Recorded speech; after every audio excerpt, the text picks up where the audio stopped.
এৰামে দ্বিতীয় স্কনে ধৰ কথা শুনিয়া উৎসুকে নৃপতিৰ প্ৰশ্ন পাছে শুনি মুনি সুকে কৃষ্ণ পদ পংকজক ধৰি হৃদয়ত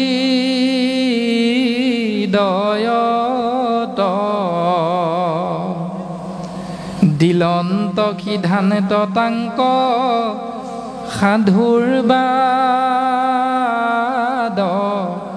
কৰি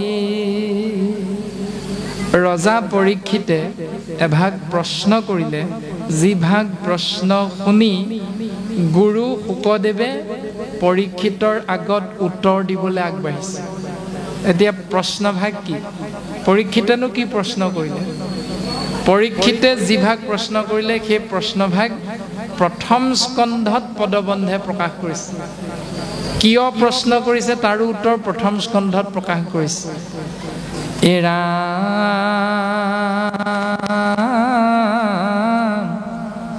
সাক্ষাতে তোমৰা মূৰ্তি মন্ত বেদগণ ভৈলাই আখি মোৰ উপকাৰে উপশন।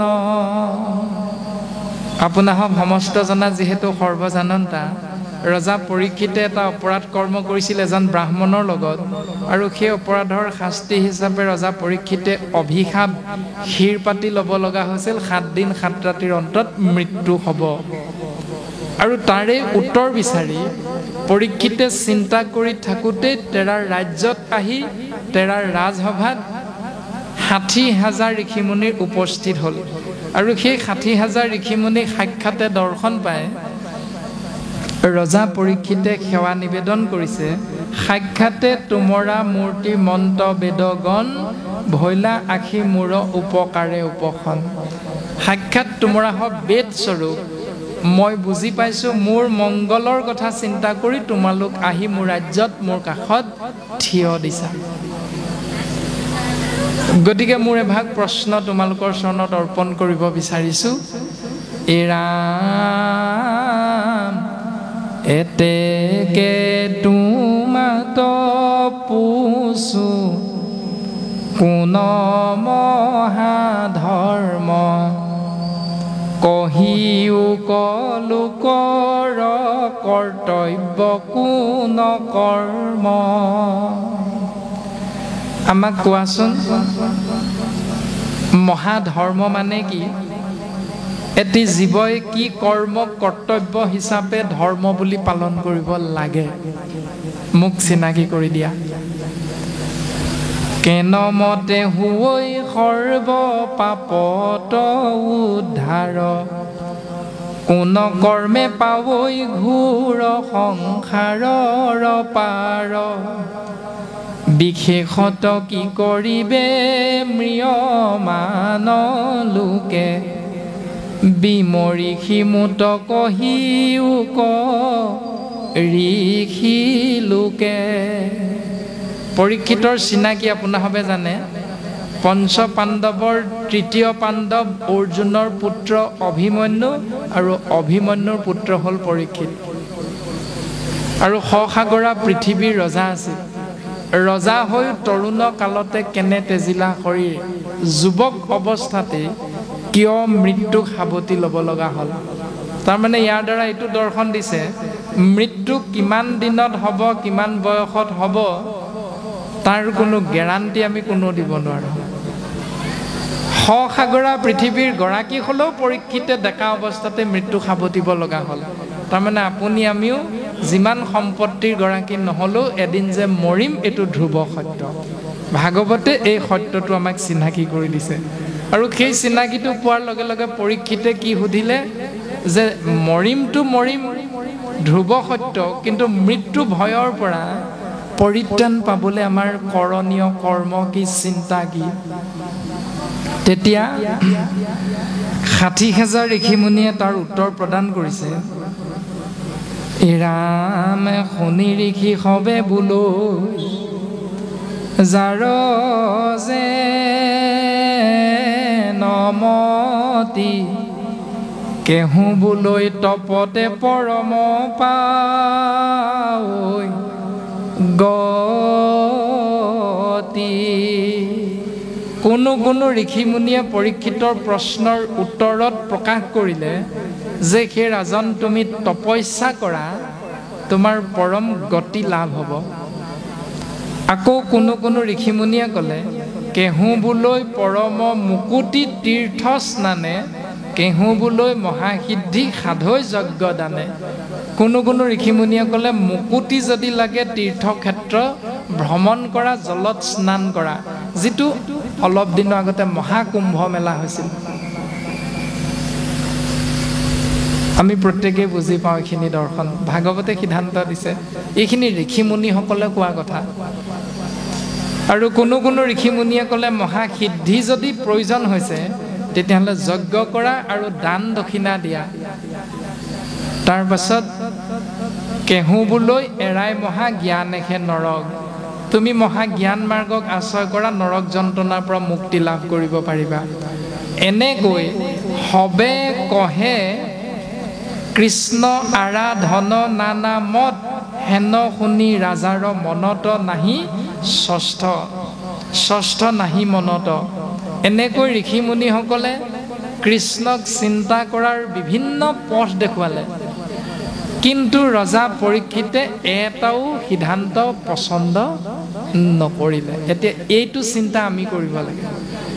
যদি ৰজা পৰীক্ষিতে পচন্দ নকৰিলে আমি কৰিম নে নকৰিম? এতিয়া বোলে ৰজা পৰীক্ষিতে নকৰিলে, নাই আমি আকৌ কেলে নকৰিম, আমি হ'লে কৰিম।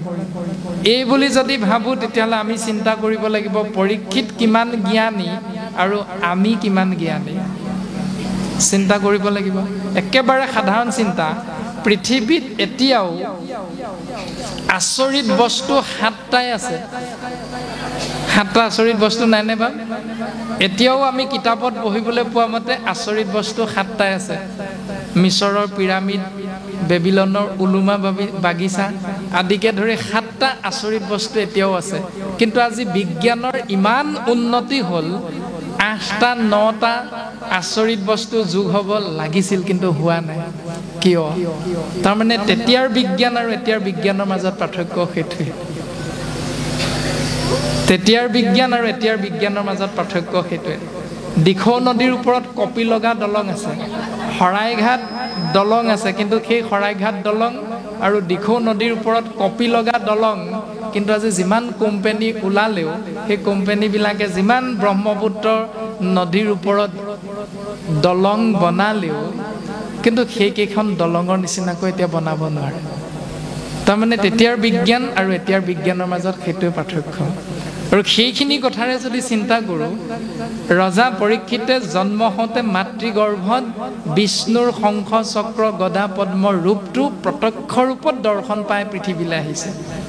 আৰু আপুনি মই মাতৃগৰ্ভত কি কি খাই আহিলোঁ, সেইটো চিন্তা কৰিলে আমি কিমান জ্ঞানী আৰু ৰজা পৰীক্ষিত কিমান জ্ঞানী আছিল সেইটো আমি দৰ্শন পাই যাব পাৰোঁ শাস্ত্ৰসন্মতে। গতিকে ৰজা পৰীক্ষিতে যেতিয়া ইমান উত্তম পন্থাবিলাক পোৱাৰ পাছতো পচন্দ নকৰিলে, মনোভূত নহ'ল, তেনে ক্ষেত্ৰত আপোনাৰ মোৰ এইবিলাক মনোভূত হোৱাটো সঁচা হ'ব পাৰে নে মিছা হ'ব পাৰে? এতিয়া সেইটো চিন্তা কৰিলে আমি উত্তৰটো লাভ কৰিব পাৰিম। তাৰ পাছত একেভাগী প্ৰশ্নকে ৰজা পৰীক্ষিতে মহামানী শুকগুৰুৰ চৰণ কমলতো অৰ্পণ কৰি দিলে। যিহেতু 60,000 ঋষিমুনিৰ অন্তত একেবাৰে শেষত আহিছে শুকগুৰু, আৰু শুকগুৰুক দৰ্শন পোৱাৰ লগে লগে ৰজা পৰীক্ষিতে শুকগুৰুৰ চৰণ কমলত সেৱাভাগী নিবেদন কৰি প্ৰকাশ কৰিছে, ৰাম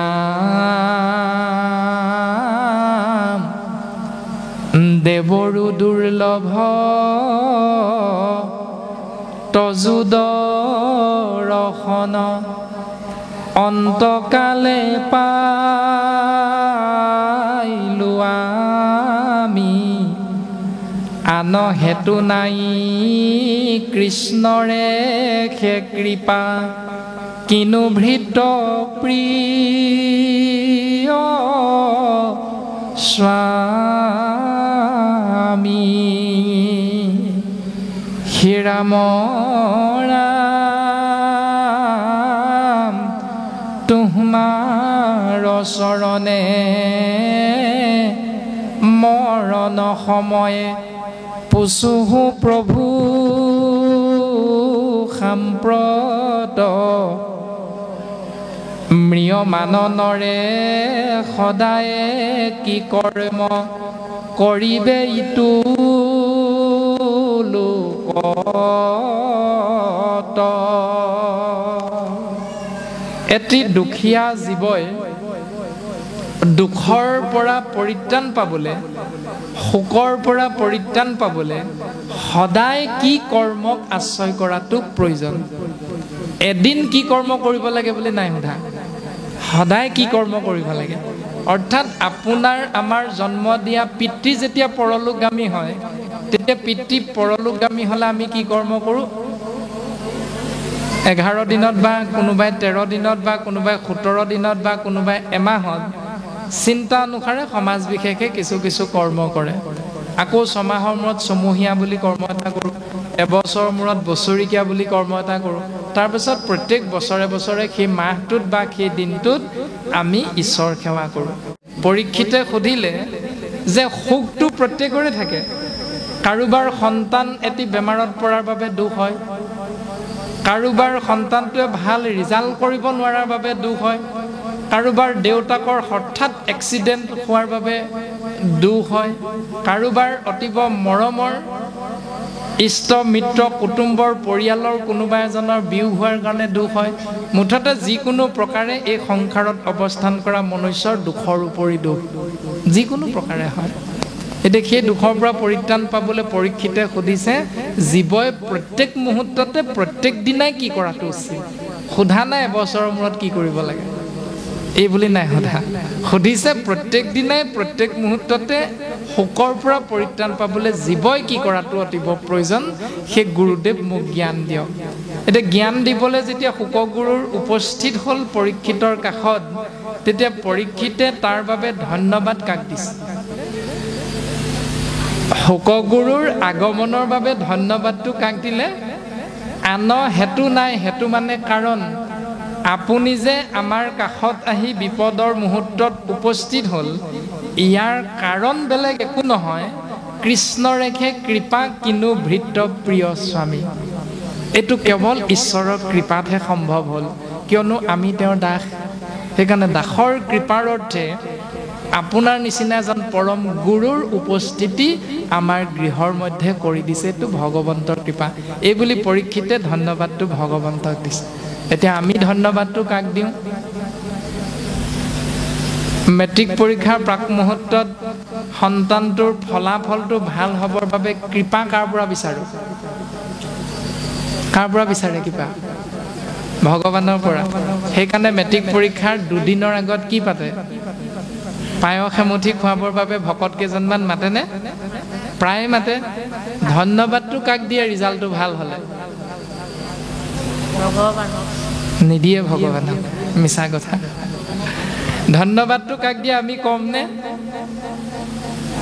ইমান সুন্দৰভাৱে গুৰুৱে শিষ্যক প্ৰশংসা কৰিছে, কিন্তু আজি তাৰ বিপৰীত শিক্ষকে যদি ভাল শিক্ষা দিয়ে, ছাত্ৰৰ পিতৃ মাতৃয়ে গৈ শিক্ষকক উভতি ধৰে।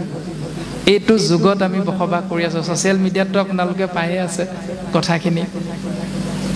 গতিকে শাস্ত্ৰই দিয়া দৰ্শন গুৰু শিষ্যৰ দৰ্শন, আৰু আপুনি আমি বৰ্তমান পঢ়াশালীত জ্ঞান লাভৰ বাবে আগবাঢ়ি যোৱা গুৰু শিষ্যৰ দৰ্শনটো কেনেকুৱা, সেইখিনি শাস্ত্ৰই আমাক উপদেশ প্ৰদান কৰিছে। তাৰপাছত ধন্য নৰপতি মতি উত্তম তোমাৰ পচিলাহা যিটো কথা সংসাৰতে সাৰ। তুমি যিটো কথা সুধিলা, যিটো প্ৰশ্ন সুধিলা, এইটো সংসাৰৰ জীৱৰ বাবে তৰণৰ উপায় সাৰ বস্তু। অৰ্থাৎ পৰীক্ষিতে নিজৰ মংগলৰ কথা নাই সোধা, পৰীক্ষিতে সমস্ত জগতৰ মংগল হোৱাকৈ এটা প্ৰশ্ন কৰিছে। এতিয়া আপুনি মই প্ৰশ্ন কৰিবও নাজানো, কি সুধিম আপুনি মই তাকে ভাবি নাপাওঁ। আৰু পৰীক্ষিতে যিভাগ প্ৰশ্ন কৰিলে জগতৰ মংগল, আৰু আপুনি মই ঈশ্বৰৰ চৰণত প্ৰাৰ্থনা কৰোঁ কি বুলি? সেই প্ৰভু তুমি মোৰ ল'ৰাটোক যাতে ভাল ৰিজাল্ট কৰিবৰ বাবে কৃপা কৰা। কিন্তু শাস্ত্ৰই কৈছে পৰীক্ষিতৰ প্ৰশ্নৰ আধাৰত যদি চিন্তা কৰোঁ, সেই প্ৰভু আমাৰ ভাৱনাটো হ'ব লাগিব যে সেই প্ৰভু 2025 বৰ্ষত যিমান পৰীক্ষাৰ্থীয়ে পৰীক্ষা দিছে সমস্তকে যেন তুমি এক কণিকা কৃপা কৰা। যিগৰাকী পিতৃ যিগৰাকী মাতৃয়ে গৈ নামঘৰত চাকি দিয়েগৈ সন্তানৰ মংগলৰ অৰ্থে, সেইগৰাকী মাতৃ বা সেইজন পিতৃয়ে ভাৱনাটো কৰিব লাগিব শাস্ত্ৰৰ মাধ্যমেৰে তেনেকৈ। যদি তেনেকৈ কৰিছোঁ ঠিকেই হ'ব, আৰু যদি তেনেকৈ নাই কৰা তেতিয়াহ'লে খন্তেকতে সুখ খন্তেকতে দুখ। সেইটো পাবৰ বাবে আমি সাজু হৈ থাকিব লাগিব। তাৰ কাৰণে ভগৱান জগৰীয়া নহয়, তাৰ কাৰণে শাস্ত্ৰও জগৰীয়া নহয়। ৰাম নাহি জ্ঞান যাৰ জাতি ধৰ্ম মাত্ৰ কৰে, নিতে বলি বিশ্ব পঞ্চ যজ্ঞ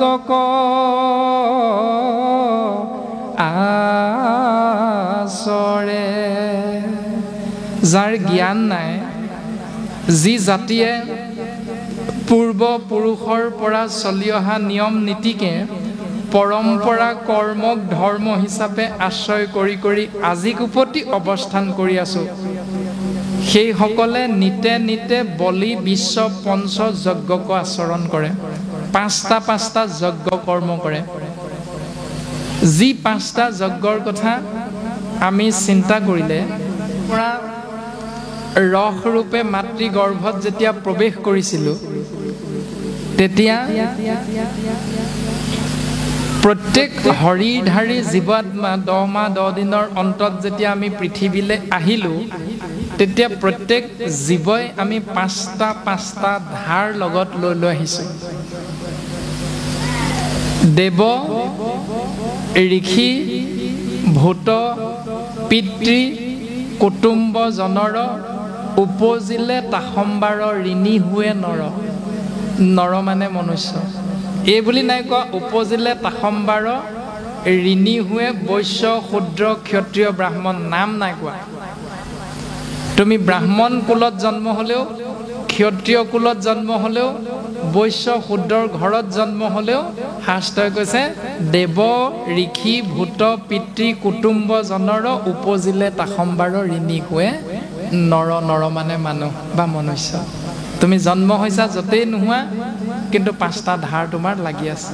এতিয়া সেই 5টা ধাৰৰ পৰা মুক্ত হ'বলৈ আমি প্ৰত্যেকে পঞ্চযজ্ঞ কৰ্ম হিচাপে সময়ে সময়ে আশ্ৰয় কৰোঁ। সেই কেইভাগৰ নাম কি, কেনেকৈ কৰোঁ আমি? হোমে দেৱ ঋণ, তৰ্পণে ঋষিৰ। হোম যজ্ঞৰ জৰিয়তে দেৱতাৰ ঋণৰ পৰা মুক্ত হ'ব পাৰি। তৰ্পণ প্ৰক্ৰিয়াৰে ঋষি ঋণৰ পৰা মুক্ত হ'ব পাৰি। বলিদানে ভূতৰ ঋণৰ পৰা বলিদান প্ৰক্ৰিয়াৰে মুক্ত হ'ব পাৰি। শ্ৰাদ্ধ আদিয়ে পিতৃৰ, শ্ৰাদ্ধ পিণ্ডৰ জৰিয়তে পিতৃ মাতৃৰ ঋণৰ পৰা মুক্ত হ'ব পাৰি। তাৰপাছত কুটুম্ব ঋণৰ পৰা মুক্ত হ'বলৈ সমভাৱে সুহৃদ জনৰ খোজে ঋণ। সমভাৱাপন্ন অৰ্থাৎ সত্য, শৌচ, ক্ষমা, দয়াৰ মাধ্যমেৰে ইষ্ট মিত্ৰ কুটুম্ব বংশ পৰিয়ালৰ ঋণৰ পৰা ধাৰৰ পৰা মুক্ত হৈ থাকিব পাৰি। কিন্তু সমভাৱে সুহৃদ জনৰ খোজে ঋণ, এহিভাৱে ঋণী সদা ভকতি বিহীন। এনেকৈ তুমি পঞ্চ ঋণৰ পৰা মুক্ত হ'বলৈ পঞ্চযজ্ঞ কৰ্ম হিচাপে আশ্ৰয় কৰিলেও তুমি যদি ভক্তি কৰা নাই, তেতিয়াহ'লে তুমি 5টা কৰ্ম কৰা নকৰা কোনো অৰ্থ নাই। এতিয়া কৰা নকৰাটো তোমালোকৰ নিজৰ চিন্তাই বুলি ভাগৱতে আমাক প্ৰত্যেককে উপদেশ প্ৰদান কৰিছে। কৰিম নে নকৰিম চিন্তা আমাৰ প্ৰত্যেকৰে নিজৰ নিজৰ। সিদ্ধান্ত দিলে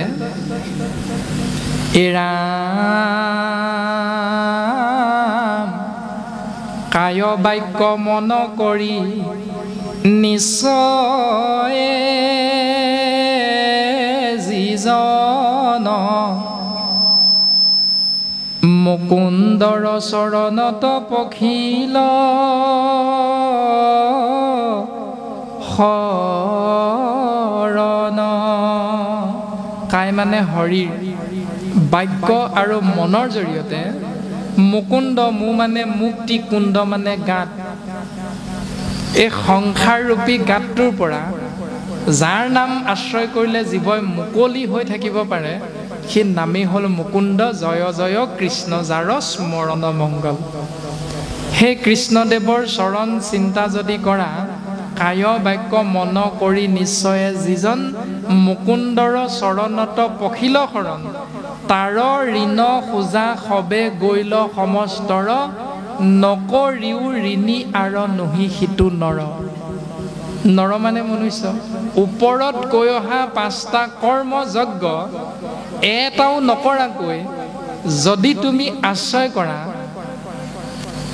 যেই বস্তু দেও প্ৰভু সেই বস্তু চোৱা, তোমাৰ নামে তোমাক পুজিম গধূলিও পুৱা। এইটো হ'ল ভাগৱতৰ উত্তম দৰ্শনটো। এতিয়া গধূলি পুৱা ভগৱন্তৰ নামে ভগৱন্তক সেৱা কৰোঁ নে নকৰোঁ, এইটো আকৌ নিজে নিজেহে বুজি পাম। এতিয়া আমি সন্ধিয়া সময়ত ঈশ্বৰক সেৱা কৰা সময়খিনিত আমি যুৱকজনে ধিমিক ধামাক কৰি জ্বলি থকা সেই চাৰিআলিৰ চুকৰ দোকানখনলৈ গৈ ভাল পাওঁ, নে দেউতাকে নামঘৰত প্ৰাৰ্থনা ভাগ ঈশ্বৰৰ চৰণত অৰ্পণা কৰা সেই ব্যৱস্থাটো আশ্ৰয় কৰি সন্তানটোৱে ভাল পাওঁ, কোনটো কৰোঁ সেইটো নিজেহে বুজি পাম। এতিয়া শাস্ত্ৰই কিন্তু সেই দৰ্শনটো দিছে যে সেই চাৰিআলিৰ চুকৰ দোকানখনৰ ওচৰলৈ নগৈ অন্তত পুৱা গধূলি ঈশ্বৰ সেৱাৰ মাধ্যমেৰে জীৱনটো আগবঢ়াই নিবলৈ চেষ্টা কৰা। তেতিয়া তুমি সত্যনাৰায়ণ পূজাৰ পৰা আৰম্ভ কৰি যিমানেই যি নকৰা, এটা কৰ্মও নকৰাকৈ তুমি সদায় মুক্ত হৈ থাকিব পাৰিবা। কৰা নকৰা তোমালোকৰ নিজৰ কথা, যি কৰা। ভাগৱতে কাকো বাধ্য কৰোৱা নাই, মাত্ৰ সিদ্ধান্ত দিছে, এৰাম দিন ভৈলে ধন কুটুম বৰ চিন্তা কৰে, নিদ্ৰাস্তি আলাপে ৰাত্ৰিৰো আয়ু হৰে, মিছা বিষয়ক মাত্ৰ কৰৈ অভিলাষ, যিহেতু নেদেখে নৰে আপোনাৰ নাশ। দিন হ'লে কেনেকৈ সন্তানকেইটাৰ ভাল চিন্তা কৰি ধন টকা পইচা ঘটাৰ কথাহে চিন্তা কৰোঁ। ৰাতি পুৱাল কি নোপোৱাল বিচনাৰ পৰা নামিলোঁ, আজিকালিতো এটা বস্তু প্ৰায় চলি আছে মৰ্ণিং ৱাক, আৰু সেই মৰ্ণিং ৱাকটোত সন্তানটোক লগত নিনিয়ে শিকলিডালত ইটো মূৰত কুকুৰ এটা লৈ লৈ যায়। তাৰ সলনি যদি সন্তানটোকে লগত লৈ গ'লোহেঁতেন, মুক্ত হাৱা অকণমান সন্তানটোৱে পালে হয়, শৰীৰটো ভালে থাকিলেহেঁতেন। এই যে কুকুৰটো শিকলিডাল ধৰি ধৰি লৈ গৈ থাকোঁ, সেইটো এটা ফেশ্বন হৈ হৈ গৈ থাকে। আপোনাৰভাৱে জানে ভাগৱততে সিদ্ধান্তটো দিব, যাৰ কৰ্ণ পথক নগৈল দামোদৰ, কুকুৰ সদৃশ সিটো অধম পামৰ। এই দ্বিতীয় স্কন্ধ ভাগৱতৰ একেবাৰে শেষৰ ফালে উত্তৰটো দিব আমাক, কিন্তু সিমানখিনি পামগৈ নাই নাজানো সময়ৰ প্ৰতি লক্ষ্য ৰাখি। এতিয়া যাৰ কৰ্ণ পথক নগৈল দামোদৰ, বিচনাৰ পৰা উঠি শৌচাচাৰ নিয়ম পালন কৰি আশ্ৰয় কৰিব লাগিছিল গুৰু সেৱা, কাৰণ বয়সটো ইতিমধ্যে হৈ গৈছে আমাৰ প্ৰত্যেকৰে।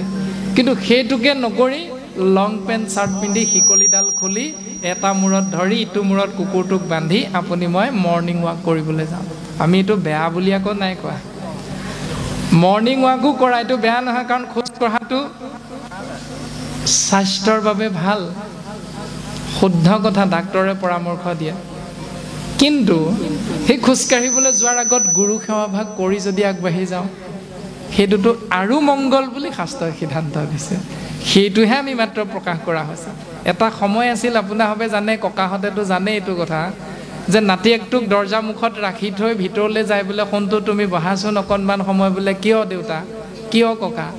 এই গৰু ছাগলীক সোমাই ফুলৰ বাৰীখন বা তামোল পাণ পুলিকেইটা মুখ দিব, গতিকে এইবিলাক নষ্ট হ'ব, তুমি গৰু ছাগলী কুকুৰ মেকুৰী আহিলে খেদি দিবা, চাই থাকিবা। বোলে তুমি মই খাওঁতকৈ লাল চাহ অকণ তপতাই আনো, আৰু তোমালৈ ভীমকলেৰে পিঠাগুড়িয়ে সানি মিঠৈ এটা মই লগতে লৈ আহিম। সন্তানে মিঠৈৰ লোভত একেবাৰে দৰ্জা মুখত ৰখি থাকে। সেইটো এটা সময় আছিল, ককাহঁতে জানে। কিন্তু সময় পৰিৱৰ্তনশীল। যেনেকৈ 365 দিনীয়া এটা বছৰত 12টা মাহ থাকে, 12টা মাহত 6টা ঋতু থাকে। একেজোপা গছতে এটা সময়ত গোটেই পাতবিলাক সৰি গছজোপা লঠঙা হৈ যায়, আৰু সেইজোপা গছতে আকৌ ঋতু অনুসাৰে কুঁহপাত ওলায়। কুঁহপাত ওলোৱাৰ পাছত সেইজোপা গছত ফুল ফুলে, ফুল ফুলাৰ পাছত ফল লাগে, ফলৰ পাছত সেই ফল সৰি আকৌ গছজোপা এটা সময়ত পাত সৰি লঠঙা হৈ যায়।